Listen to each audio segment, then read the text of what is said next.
All right, so hi, I'm Michael, and I'm going to start with the first point Michael made, that there's already states that allow concealed carry on campus, and I think you said it, one state where it's permissible to carry on campus.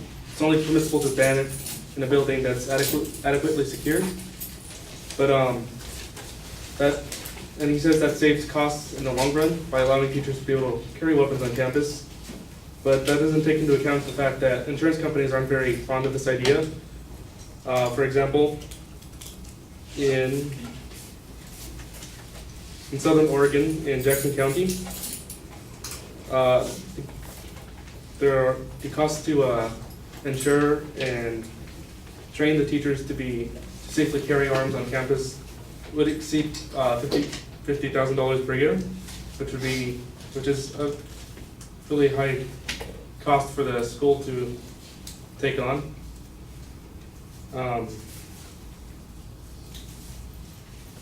Then, for example, in Kansas, the insurance companies are even less. The insurance companies are even less fond of this idea, saying that the schools would be declining insurance coverage if they were to permit concealed carry on their campuses, just generally, which could, in the end, amount to high costs.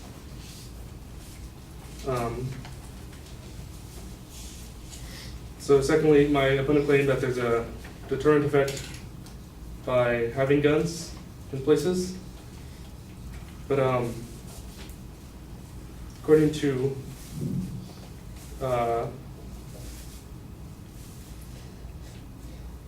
Dr. David Hemingway in the American Journal of Lifestyle Medicine, Hemingway writes that there's no good evidence that guns have a deterrent effect against crime. Similarly, Dr. Carlisle Moody and his colleague, economist Thomas Marvel, writes that they couldn't find any conclusive proof that guns have a deterrent effect on crime. This is also found by Dr. Charles Brannis and his colleagues at the University of Pennsylvania, and they published these findings in the American Journal of Public Health that, on average, guns do not protect those who possess them from being shot in an assault. So generally, we can see that guns aren't exactly the most effective things to have, anyways. So this leads me to our next point, that guns, of course, are inherently unsafe. For example, Dr. Linda Dahlberg, a CDC researcher, and her colleagues found that just guns being around people in general increases the risk for injury or homicide. For example, that you're much more likely to be shot if there's a gun in the home, and not unreasonable to compare a home to a school, for example.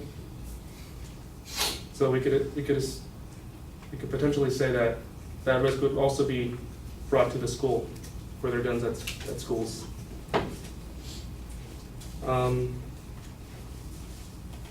Similarly, that in a 2001 experiment done by Dr. Jeffrey Jackman of Emory University School of Medicine, published in the Journal of Pediatrics, that he conducted an experiment in which he took several groups of young boys, 8 to 12 in age, and that he set them in a room in about groups of 2 to 4, and they were allowed to, and within the room there was hidden a handgun, which I believe 70% of the children found. And of those 70% of children that found the handgun, 76% of those children that found the handgun handled it, and half of those pulled the trigger on the handgun. And it was not exactly designed to fire a bullet, of course, but it was designed to make a very loud sound so that the researchers would know. So, in general, if children, so what Jackman and his colleagues concluded was that if children can get their hands on a handgun that's perhaps not the most securely stored, then the children are very likely going to play with it. That's obviously unsafe for school children.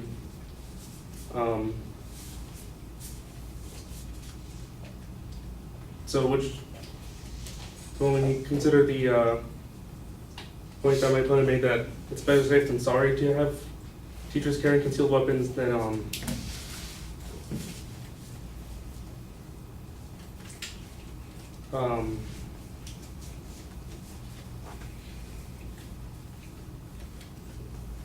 that it's better for teachers to carry concealed weapons on campus. Let's say a teacher were to put it down for a second, say in her purse or in a briefcase or in the desk, and the child were to find it. And what's likely going to be the scenario? That the child's going to play with it. And that'd be an unfortunate incident that could occur as a result of that. And